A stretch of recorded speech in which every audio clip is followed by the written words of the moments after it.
All right, guys, we're back with MC Anime Podcast here.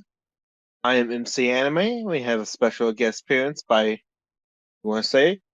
RoronoaChemi, or Chemi for short. How you guys doing today? With this episode, we are hosting the 9th episode of MC Anime, respectively. And as a result of this episode, we have a special topic. Kimmy, you want to introduce the topic? I think it would be best if you introduce it. Okay. So the topic we're doing is titled Capitalism and Anime. We're doing, instead of focusing on capitalism governments, we are focusing on capitalistic ideas and economies portrayed in anime. So the economies that anime sometimes portrays in the storyline is the main focus and how that integrates itself to being capitalistic, and also how it's similar to modern day in different free market economies and stuff like that. So what do you think of economies in anime portraying capitalism? It just seems pretty interesting, to be honest. It does? Mm-hmm. So you would even say that it might actually be interesting to see how money in the economy is portrayed. Yeah, that's my point of view of it, I guess. And do you have any experience with that? But of like a small scale of anime using something like that? Not to my knowledge, no. Okay, it's not bad. And for anyone that doesn't know, capitalism is a form of economic system which the invisible hand moves the economy so that the private individual and corporations making the economy go around. What do you remember about capitalism when you were studying in high school? I'm still in high school. I know that, but what do you remember? Nothing really. You don't remember the invisible hand and laissez-faire and all that stuff. I mean, it sounds familiar. Oh my gosh. So wait, you're telling me the invisible hand, the wealth of nations. Yes, those are familiar to me, but I really don't remember. You don't remember that? Mm-mm.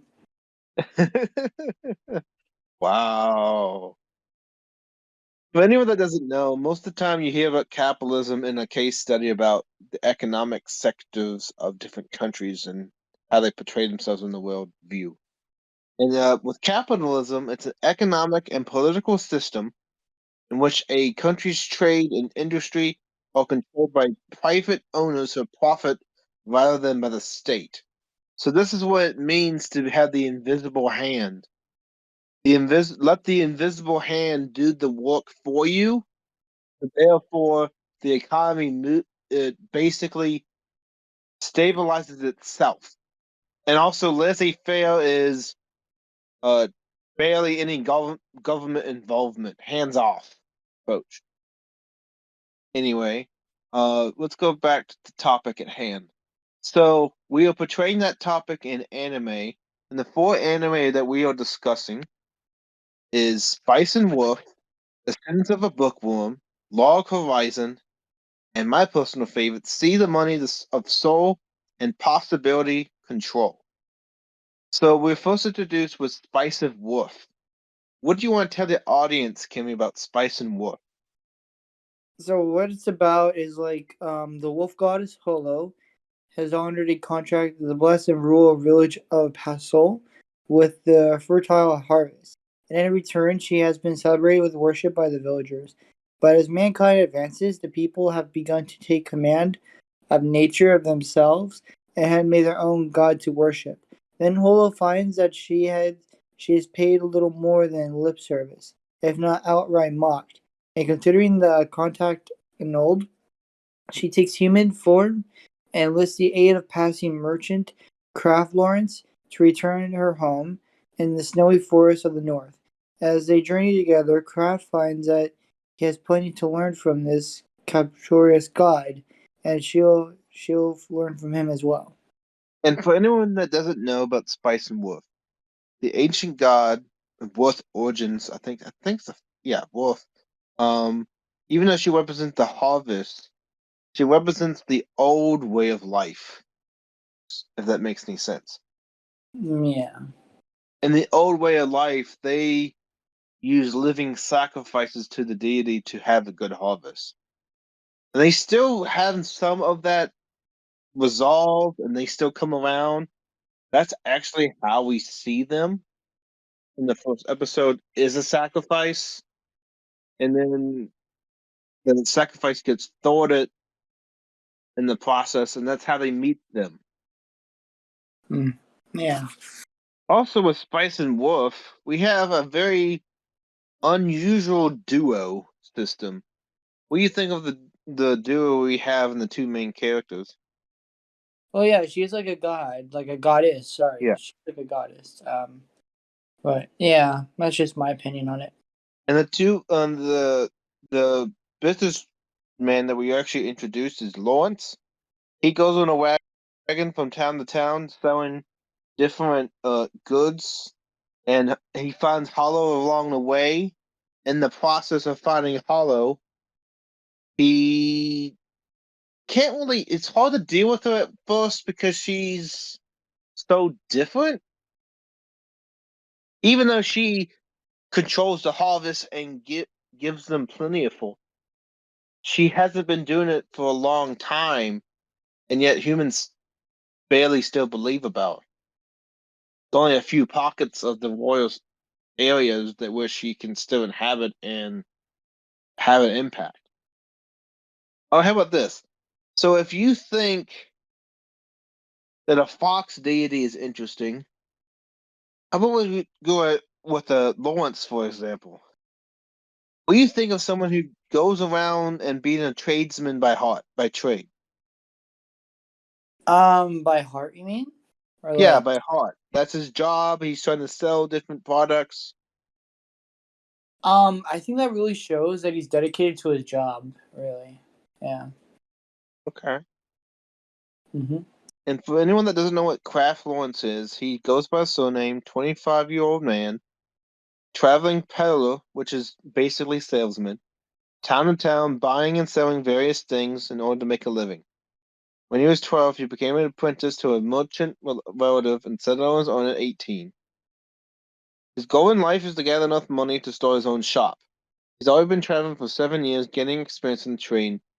He meets Hollow one night and eventually agrees to be traveling with him. She helps him by providing her wisdom, which helps him increase his profits and get him out of jams.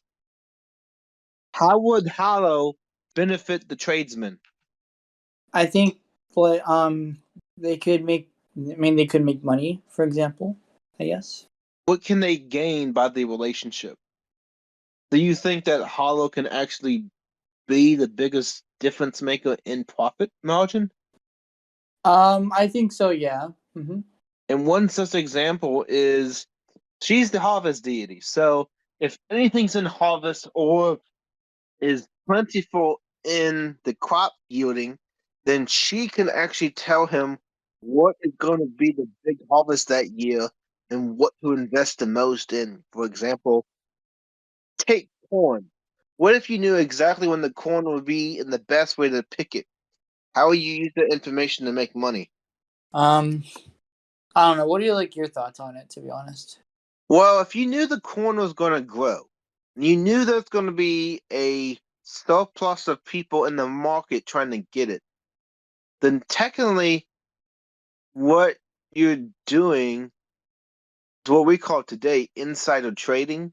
So they buy and sell bonds based on people knowing the insider information before the Wall Street gets access to it to buy the bonds and stocks. So if you know exactly it's going to rise or it's going to be a shortage, you can either buy more of that stock or buy less of that stock. But in this case, it's not Wall Street, it is farming communities and villages. And you can actually make money based on information that Hollow can give you, and also just advantages in her being there with you. So it's kind of interesting dynamic that Hollow and Lawrence bring, and it is originally about him being in business and doing business together. So it gives a dynamic. So if you were in business with Hollow, how would you do business with her? Um, What's one way you think you can do business with I guess like sell houses. her? Okay, so for example, you go into real estate if they were the deity of houses, right? Yeah. How are you? Okay, so you would buy a house, and then will you ask Hollow to get insider information? Um, but while I fix my mic, can you like probably go into like full detail what your thoughts on it maybe? Okay, so let's, for example, if Hollow is in real estate, one thing I'll ask is when the housing market will rise, so I can buy the houses early, so I can yield the most profit in what I'm doing in the houses I'm choosing. And based on Hollow, I can get that insider information, and it's paying its weight in gold because now I have not just bought 3 houses, I can buy 10 houses and flip them quicker if I know certain things in the market trends establish an edge over my competition, or just even an edge in people buying houses. What do you think? And with also, that's just one example of Hollow being the harvest deity she is. She's made a promise with men from a town called Paslow, where she would ensure the town would have good wheat year after year. However, as time went on, the townspeople slowly started to forsake Hollow and did not rely on her as she wanted did. As such, they escaped from the town in Lawrence wagon, started traveling with them to see how much the world has changed since she has been in Paslow. She has chosen the form of a girl younger than Lawrence, though she still remains a large white tail tipped fox and ears, instead of a very large wolf that many people revere and feared. She refers to herself as the wise wolf of Yatsu, typically very hardy and self-efficient. Lives her isolation for hundreds of years, is very lonely, and sometimes shows a more fragile side. Okay, so she uses Lawrence for company as she feels loneliness, which is something that Lawrence is very aware and tries to comfort her in his own way. Hollow is also very aware of the different time spans that she and Lawrence have.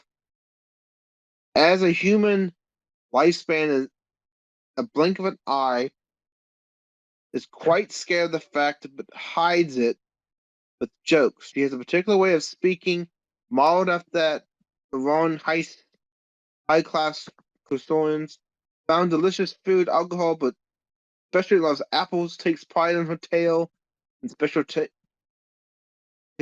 combing it and maintaining it. So through this process, there was also a benefit that Lords gets, but Hollow's benefit is not being alone. She's been alone for centuries. Can you relate to that, Chemist? I can sort of relate to it. Like the guy was Mm-hmm. alone, right? Mm-hmm. Um, yeah, I can see my yeah, somewhat I can.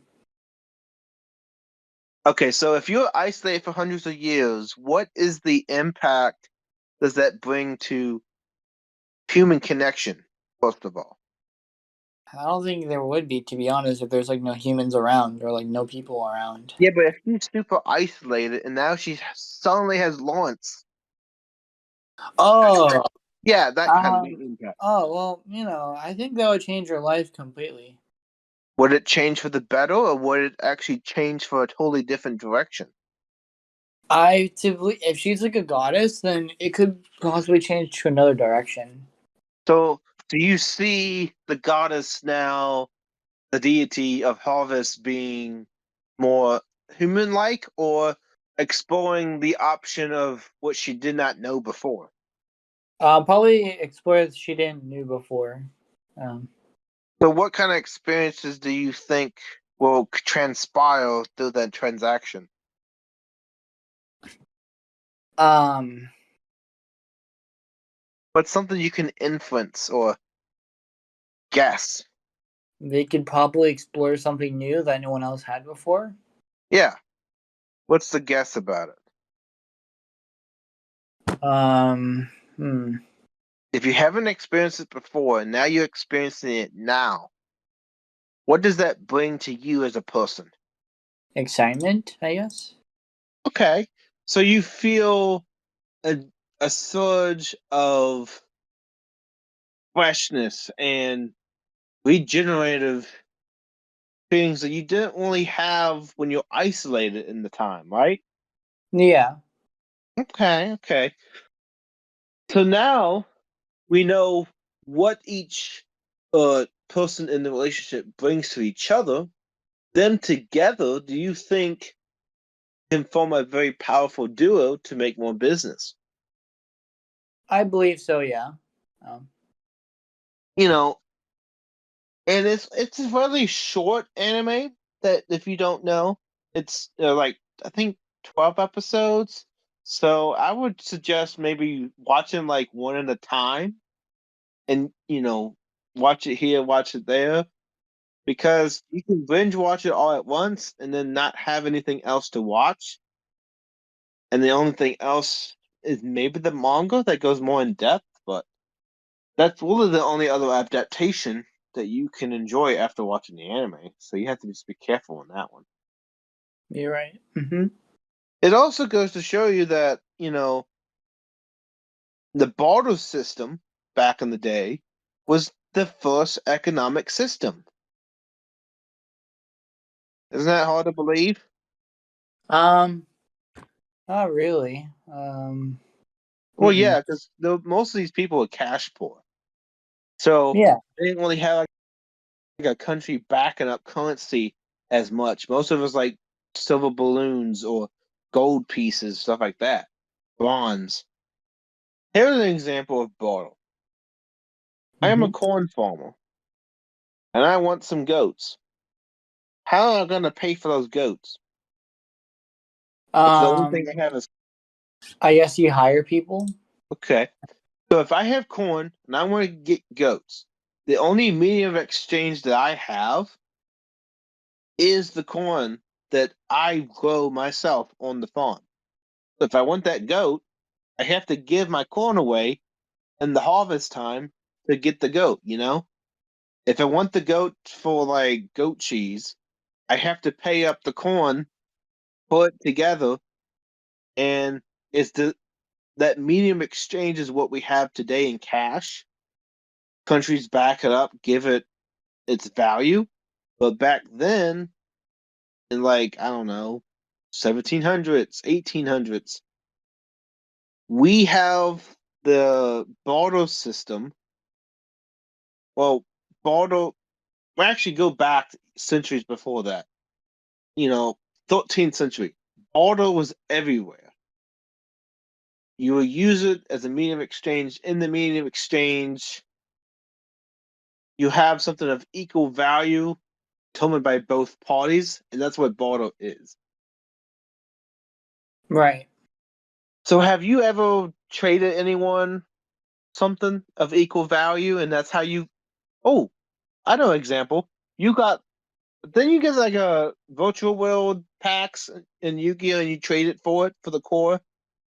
Yeah. I know. Yeah. I got like a whole. No, I got the whole entire deck for like for bulk. Yes. Mhm. And was it through trade? I think that's why it was so cheap. Yeah. I think it was a fair trade. Yeah. What did you trade for it? My the cards that I didn't need anymore. Like there were cards. There were like nothing viable in them.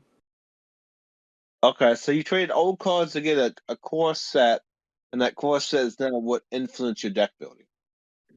That's an example of bartering, and basically you trade something, both parties agree, and when both parties agree, you do the medium exchange, do the trade, and you're both happy. Now, that doesn't always work because trading is very weird in the way that, well, I want this, but I can't access this because you only have this to trade. So you only limit it if people only want that item. If they don't want it, then it's hard to trade with that person. So this brings up the fact of business as a whole. In Spice of Wolf, not only do we have village life and the countryside, but you see the transaction of bartering very key in the economic system that they portray. And as a result, a very powerful duo exploiting some of the system to gain an advantage. They know exactly what to do it, and the savvy businessman capitalizes on it, and as a result, makes a bunch of little money in the process of doing so. And another really old economic system of turn of the century is Ascendance of a Bookworm. What do you want to tell the audience about Ascendance of a Bookworm? I haven't really looked at it that much, but like, what are your thoughts on it? Well, Ascendance of a Bookworm is interesting in the sense of world building and someone's passion to use books to make society better.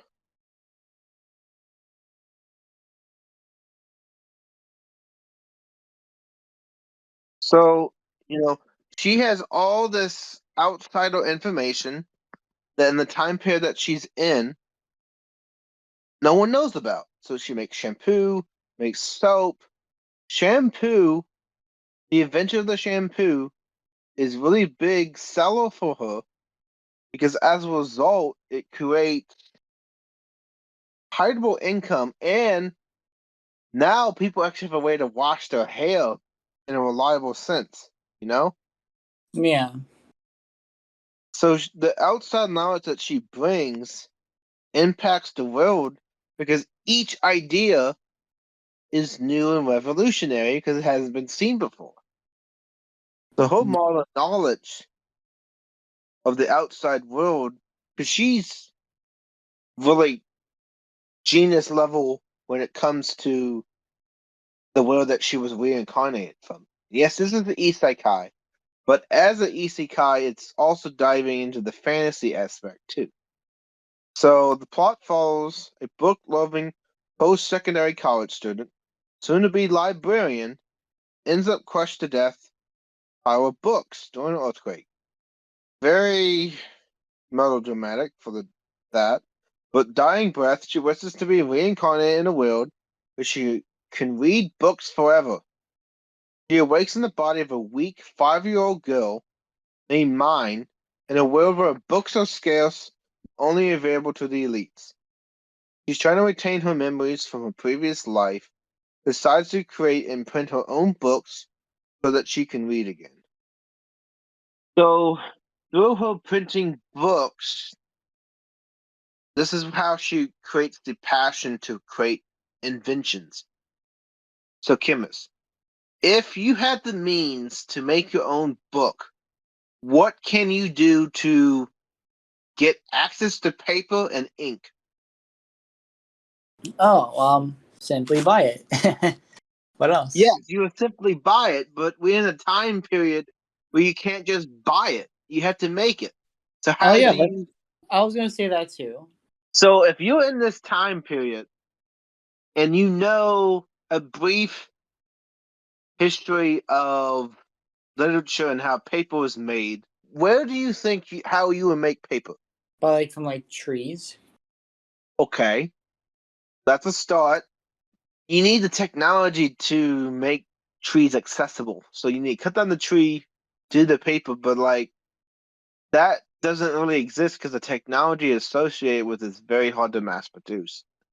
So instead of cutting down the tree and make paper, what is some ancient paper that you know of?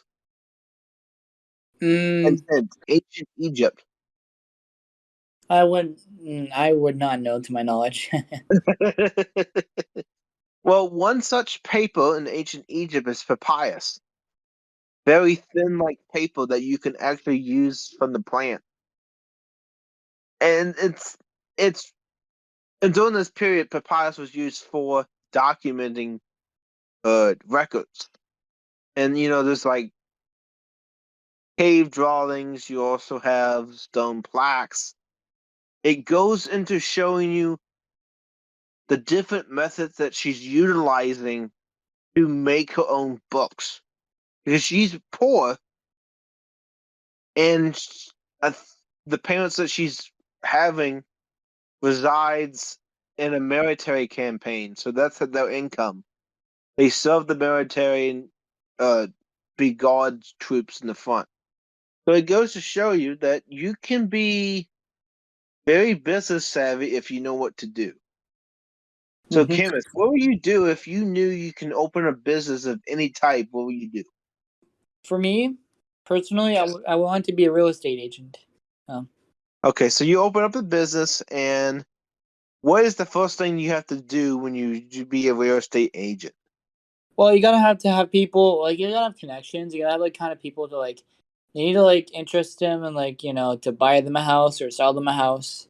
Then at the end of the day, you're just making money either way. You sell the house or you just buy the house for them. It's kind of like you're like the middleman of the person who's trying to sell or buy the house. It's kind of like that. Okay, and we have this aspect of knowing the people who's going to buy it, how it's going to impact the market, and there were several inventions of soap,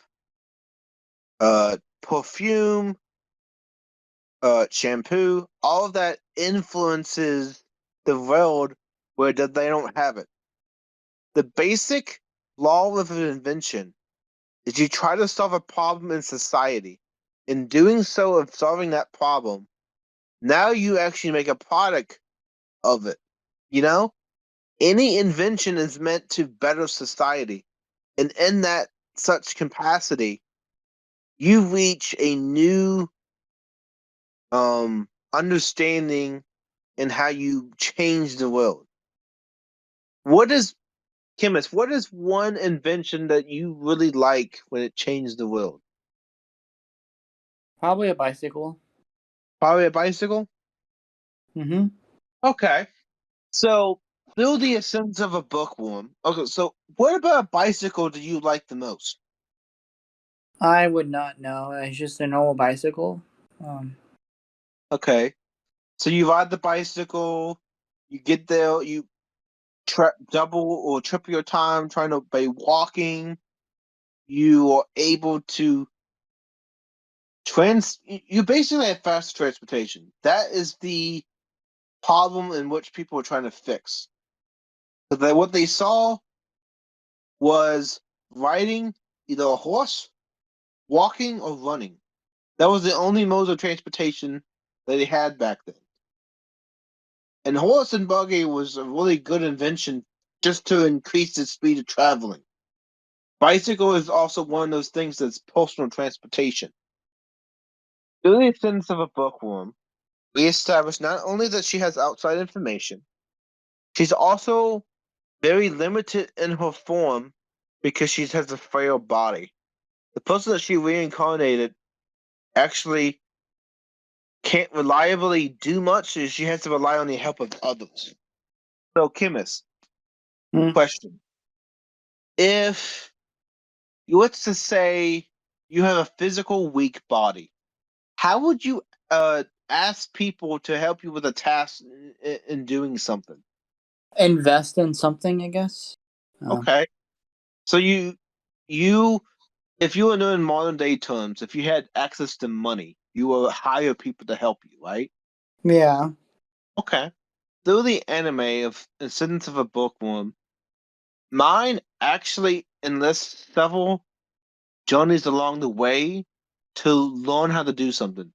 So if she sees an opportunity, she will be an apprentice. She will learn that what they're doing, or be, for example, she's getting an education, reading and writing and math in a by doing a job. Behind the scenes, she's getting educated, but she also does the job and is able to do the taxes and records for the army. She's in a business post and she's learning education in the background of doing work. So she's working really hard to achieve goals, papyrus, trying to make that viable to make paper, clay and try and carve it, bake it, use wooden planks. Like we see the history of paper, but we also see along the way she sees particular problems and addresses those problems through the inventions that she already knows exist from modern age, and her genius mind is re able to regenerate everything that she knew before. If you remember, like for example, you had electricity in 2017, and now you're stuck in the year 1500.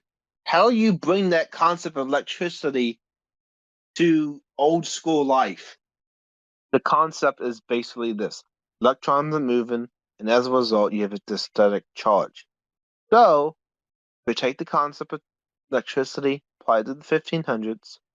One such electricity example is lightning in the sky. So you can somehow be able to collect that when they use on high rise and the lightning rod. So in a way, you can connect it and use primitive technology to capture it in a way. This is what I really like about Ascendance of a Bookworm, because we have the soul of modern life in the body of modern day, modern day history. The period in which they're in is like medieval time, and through that, jump back in time, everything is limited. And only the ones who can afford books is the rich. So her way of capitalizing to make books, be business savvy, to promote products, make money, is an effort to achieve her long-time goal. Read as much books as possible, and the only way she can do that is make it, because it's cheaper to make her own book than buy a book, because buying a book is only for the elite. Because during this time, people are very illiterate, and as such, access to books is quite rare. It's rare in the fact that it takes a lot of time to make it, and it's very expensive. Books are not wide, they're not accessible wide scale. They have a close access point for the market. It's not really manageable. And also during this time, if you want an education, the only way you would get it is through having money. Because if not, then the other alternative is working all the time and supporting the family. So you will, instead of doing education, you'll get a job at like 8th grade, 9th grade age, and as a result, keep working for the basis of the family. If you had a choice to do education or Yeah. help the family because you don't have no money, Mm-hmm. what will you do? I'll get an education so I can make money in the first place. Okay, so that's the concept of today's terms. Get the education, get the job. It's more accessible. Back then, there was not public education. And as a result, the people that had access to the tutors and the teachers were not the average Joe. It was the people with the most money that can afford it, because it was a specialized section of society back then. So Asscendance of a Bookworm explores that concept really well. What do you think? Again, I think it works pretty well, really. For an education, to get a good job and like in order to I think you need to get an education first. So this brings in the question: if we have forgotten deities, books are forgotten, where does that leave the virtual world? Does the virtual world can portray an economy as well? What do you think? The thing with virtual world, I mean Mhm. that's all different topic, and you because that's like Yu-Gi-Oh. Like we're talking about like Bookworm. We're not talking about like that's a whole different topic in general. Don't you feel? So virtually, you think like an online game can also have a diverse economy as well, right? Yeah. Okay, well, this is a really excellent transition to Log Horizon. So in Log Horizon, what do we see? Log Horizon is based on the MPO games. You know, you fight as a character, be that character, do the storyline, fight missions, fight quests. Um, it's also based. It's also isekai. You trapped into the world, and we were introduced to Log Horizon through Shuri, who's a base of millions of players. However, during the release of the 12th expansion pack, homesteading the new sphere, 30,000 Japanese gamers who were logged in at the time of the update suddenly found themselves transported into the virtual world and donning their in-game avatars. Donning in this aspect is becoming the manifestation of the player that they were based in playing of the game. In the midst of the events, a socially awkward gamer named Shuro, along with his friends, Natsuki and Atsuki, decide to team up so they can face the world, which unfortunately has now become their reality, along with the challenges and obstacles ahead of them. So what does Log Horizon remind you of, Chemist? Darko, I don't think I said. I didn't think I saw that Yeah, one. by having that description of being trapped in a game, MRPG, and that aspect, what is a compelling thing that brings you back? It's like, wait a second, this feels familiar. What's your thoughts on it?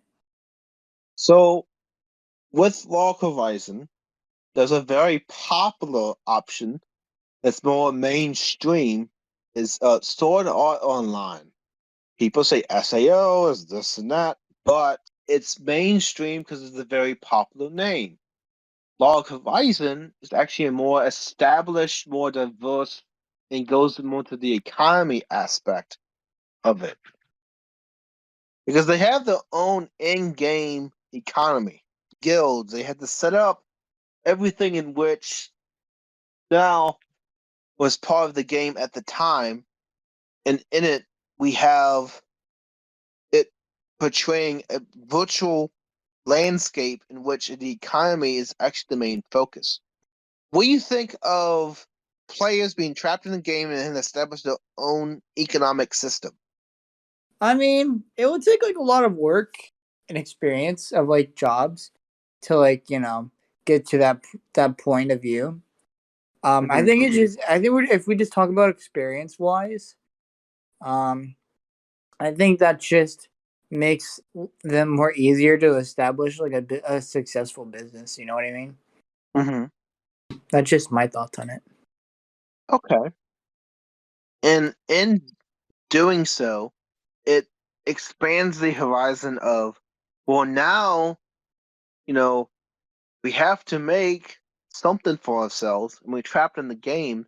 So as a result, if we don't establish the economy, how would we thrive in this new world that we call home right now, you know? Hmm. So you have immersion as the RPG's role, empowerment is the name.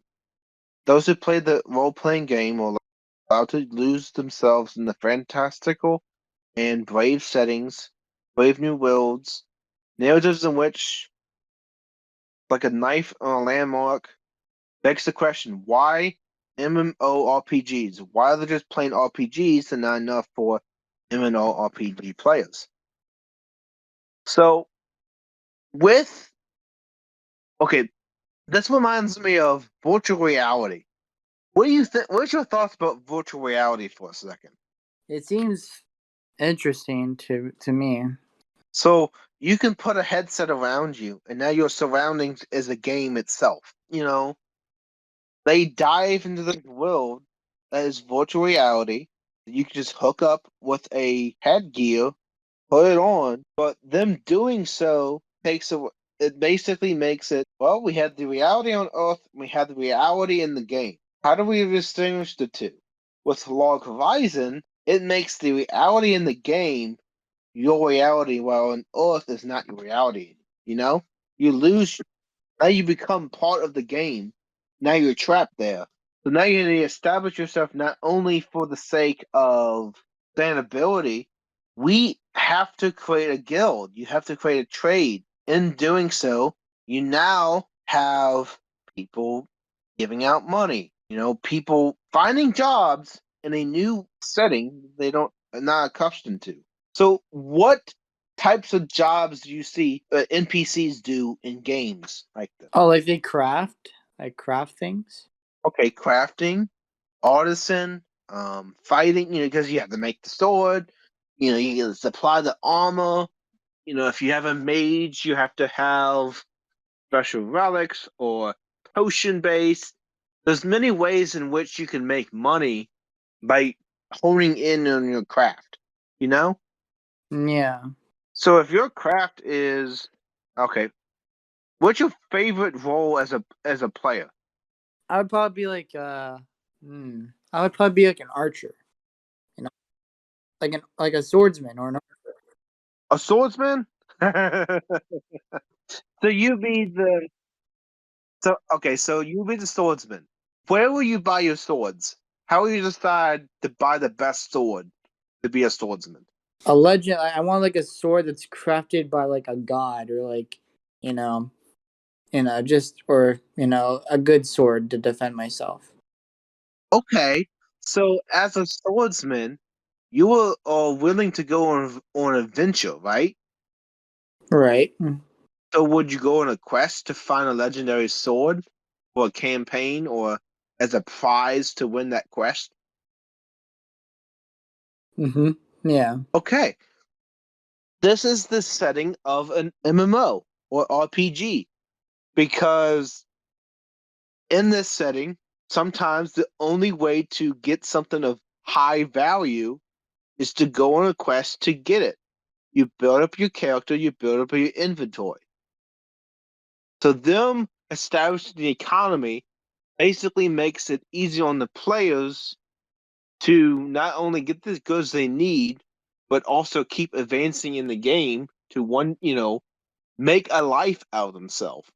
Because if you're going to play the character, you might as well play a role that you really want to do in the game. Mm-hmm. So as a swordsman, will you be the type to be heroic and chivalry? Or will you be the type to like step back and only fight if you need to? Only if it's necessary, really. Okay, so you be the silent swordsman in the background, walking Mm. by, and if conflict arises. Yeah, well, you could say that. Okay. What if it's someone like went against? Do you have a code of honor? What is like one thing you can't stand? Like crafting swords. Ooh, so you're a crafter sword too. So if you see a craftsmanship of a bad sword, you get like pet peeves, right? Yeah, and I also want to be like a bounty hunter as well. Okay, okay. So you be fighting the fugitives, and as a swordsman, your choice of weapon would be a sword. Yeah, correct. I like that idea. Yeah. I think when I imagine myself in Log Horizon as the MMORPG style, I'll be the guild master. I want to lead the guild and actually form it and establish the rules and keep peace, which I kind of do now when I used to, own a Discord server. It kind of that's what I like. What do you think? You think I'll be a good guild master? Yeah, I think it would be a good idea. Yeah. You think I can lead the guild into success and make everything else around me beneficial? Yeah. Okay, I can see that too. So, Log Horizon established itself differently than other isekai because it focused a lot more on the building of the story. It's a better SAO by any standards. Do you think SAO compares to Log Horizon at all? Um, sort of. I Mhm. watched SAO, but like I can, and yeah, I mean it's similar, I guess. I I feel that there's I have a strong connection to Log Horizon because it's more relatable. It doesn't just have the soft core plot that SAO has. It goes more in depth, and it goes even far to establish an independent economic system. With Shiro being able to lead his guild in a way that's beneficial, and also he has an impact on the other guilds as well.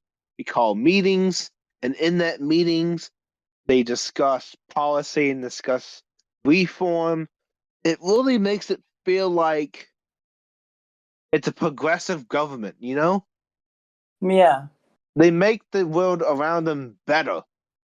Hey, FAO does it too, but I feel like Log Horizon does it in a way that's more intriguing to the storyline. Yeah. Plus, SAO is the main fighter, while Log Horizon is the more strategic. He's he's the commander of the army. While Sato, person from SAO, he's more of the not really he's more of the leader, if you know. He leads the army where the commander strategically in battle positions his soldiers to the most benefit. Hmm. So, you have any thoughts about any different thoughts about Log Horizon now that you didn't have before? Not to my knowledge, no. Mm-mm. So nothing's changed for you? I mean, come on, you don't want to be a prank. You don't want to be the swordsman and craft your own swords and Oh. Oh, wait. I didn't hear the part. Yeah. Never mind. Yeah, never mind. I'm sorry. My mic's been acting up. Like, I dropped. Yeah, if you heard me earlier, I dropped my phone earlier and I messed up my mic a bit. So, oh my gosh. See, yeah. that's Kimmy for us. He just totally forgot about being the swordsman, crafting the sword, tracking down the bad guys, doing some justice, and now it's like, oh yeah, I remember now. He's like suddenly acting like I remember. I just forgot for a second. No, think of a character that has amnesia, like like a warrior swordsman that Oh, you amnesia. Okay. something like that, like who lost memories of his old past. Oh, okay. So this brings in the question of if a society in a game can be advanced, what can that do if it brings to modern day? What if you had an option to earn a bunch of money, and as a result, you can be rich, but at the risk of your own life? This gets into see the money of soul and possibility control. It's a very long title, but it establishes itself in a very economic esque scale. It's like it's one season, but you're literally fighting for money. Everything you do revolves around the money. And if you win big, you can have hundreds of thousands of yen in your bank account the next day. Mm-hmm. So here's what it's about. Money is power, and without it, life is meaningless. In a country where the economy is in shambles, second year economics university student Kimo Yago understands the fact all too well, luxurious lives of his peers struggling to make ends meet. However, his world is turned upside down. when a stranger in a top hat arrives one night at the door. Going by the name Masa Saki, the visitor petitions Yogo to come to the Eastern Financial District, a place where money flows in abundance, if he offers their future as collateral. I'll get to the future as collateral because that's a really big selling point of the anime. Although reluctant, greed triumphs reason and Yogo accepts the offer, thus taking on the mantle of Entree, but unbeknownst to him, the land of the wealth he has entered, the alternate realm, built in the likeness of his own, but entrees are forced to participate in the weekly duels called deals. The collateral at stake, pit against his countrymen and fate, must quickly adapt to the new world if he hopes to protect his fortune and future, discover how much money is truly worth. What do you take from that? Future as a collateral. What do you think? It could probably cause natural disasters, I think. Natural disaster? Yeah. What do you mean? Like a tsunami could happen or like an earthquake. Okay. That's an interesting perspective. Though in the anime, see the money and stuff, you're basically your own life.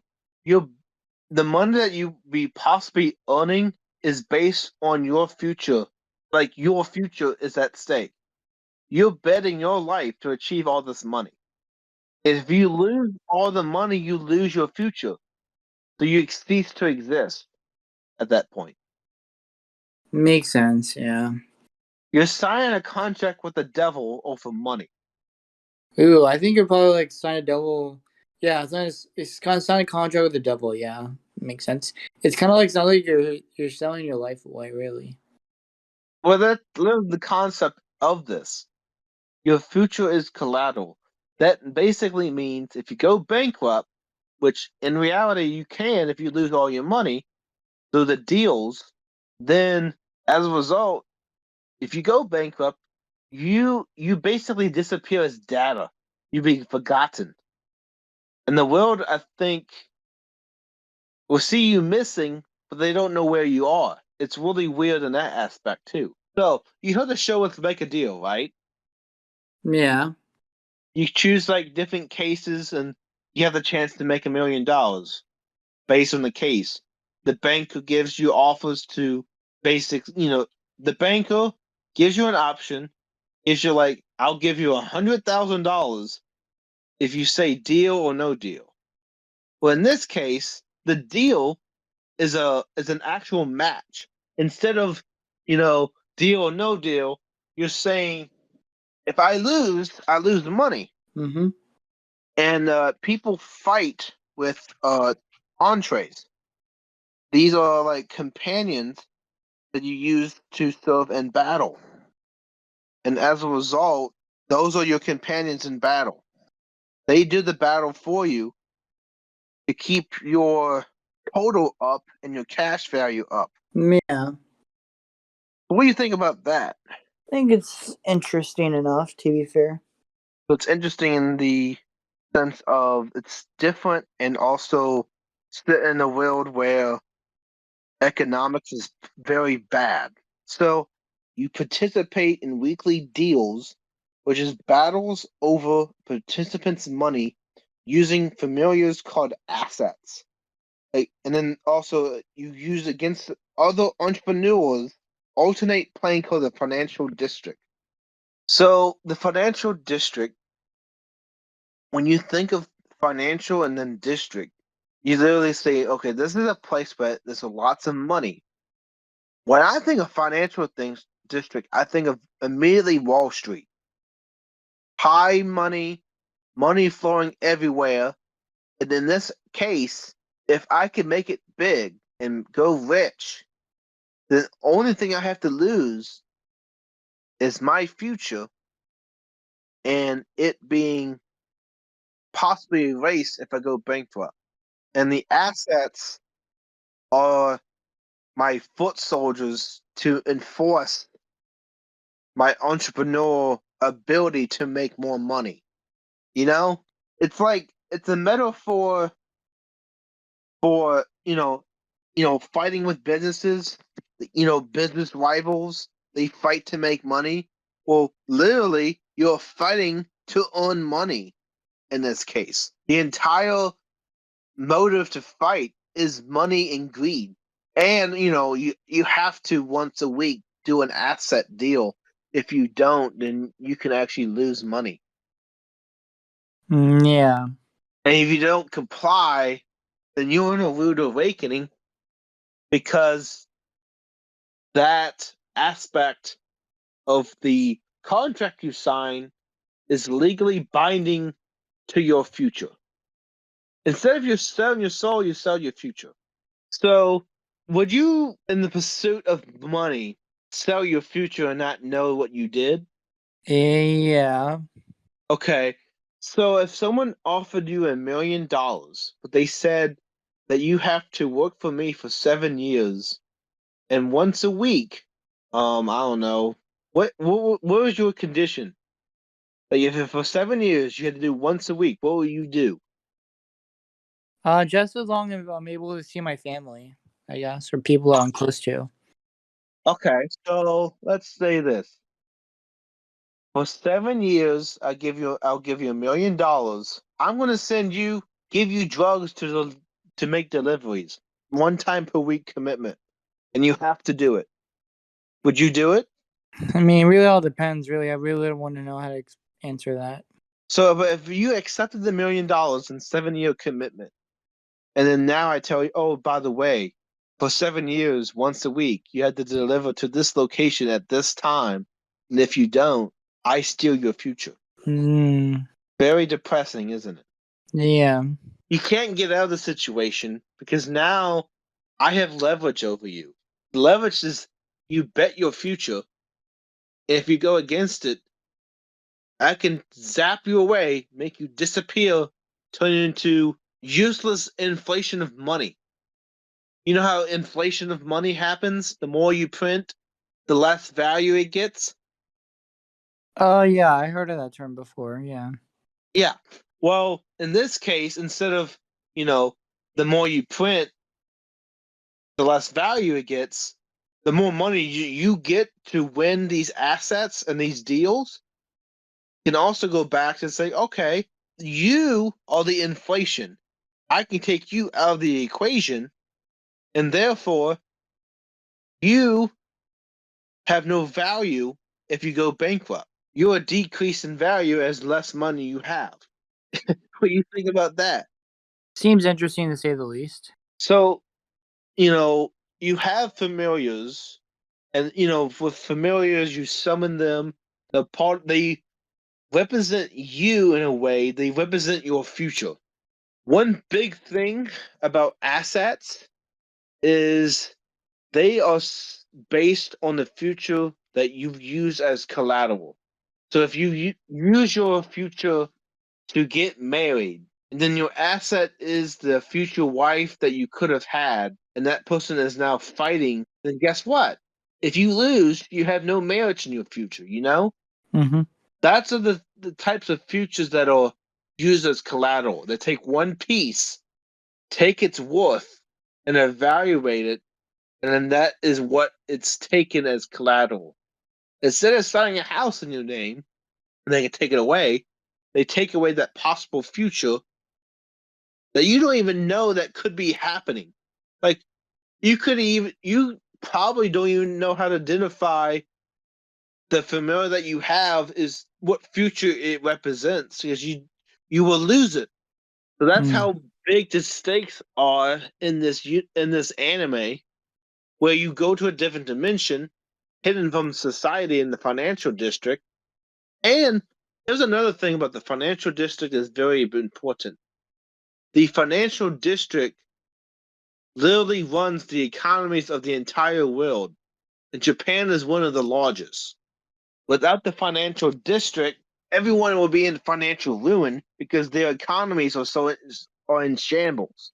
So you have the hidden hand of the financial district funding the entire world in all the 13 to 16 locations. And there was an example of the financial district of China went down And as a result, everything now is being inflated, and now we're having a crisis scandal, you know? Mm-hmm. So imagine if one of the biggest economies in all universe breaks down. Think of the implications that it has for the other economies around the world. Let's say, I don't know, the European Union breaks down. What do you think is the impact of that result? It would probably end up like it wouldn't do much good, right? It would probably just maybe cause the end of the world. Well, yeah, a financial crisis like that, like what we had in the 1930s, the Great Depression, makes a world collapse. So everything goes up, you know, you have less of everything to have. If you don't have the money to buy it, then you can't get it. All that applies. And if you can't buy it, can't make the money you want, your economy goes down in the process, everything goes in the dumps. So it's a really big deal. That financial district collapsing made it really hard on the other financial districts to thrive because it had ripple effects all through the implication of other financial districts. When that financial district failed, it had ripple effects and it had a hard time bouncing back. It's the same thing when Greece went bankrupt and we had to I think NATO, yeah, the world country, I think NATO or the world countries had to basically give Greece money in order to stabilize their economy. And if they didn't do so, it had a big impact on the world stage. So this wraps up MC Anime Podcast. We discussed Spice and Wolf, Ascendance of a Bookworm, Log Horizon, and C, the money of soul and possibility control. So what was your favorite economic system or capitalism in anime that we talked about that was your favorite? From my experience, really, I would probably say the whatchamacallit? Oh, Spice and Wolf. Yeah, I would say that one to be honest. Why did you connect to Spice and Wolf so much? I don't know. It just gave me a good feeling. Yeah, so the feel good. Okay, I can see that. Yeah. Spice and Wolf, traditional economy with bartering. Sense of a bookworm. There is no such mention of that item. Now, the invention of that item comes to fruition. The love of books, paper making, all that's explored. Log Horizon is virtual in-game economy. People build it, make a life for themselves, even though they're trapped in the video game. The money of soul and possibility control is literally the embodiment of if money controlled our lives and if money was viewed as negative, because the more you print, the more inflation you get.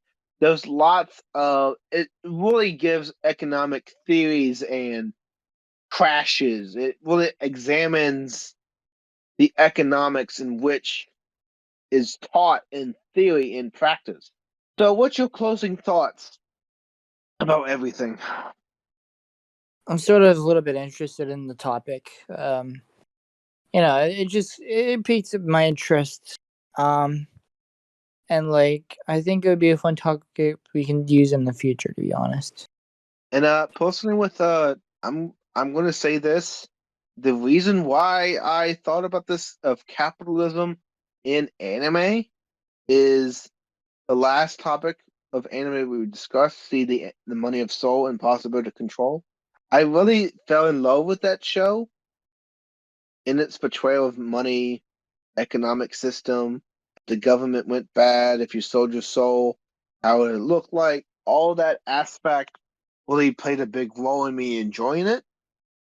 It's a very compelling story. Even though it's short in the anime production, I feel like it's a great story to tell. And as a result, you should give it a try. So this is MC Anime signing off. This is the ninth episode of MC Anime Podcast. You want to say goodbye to the audience, Chemist? But thank you again, guys. Hopefully we'll see you next time.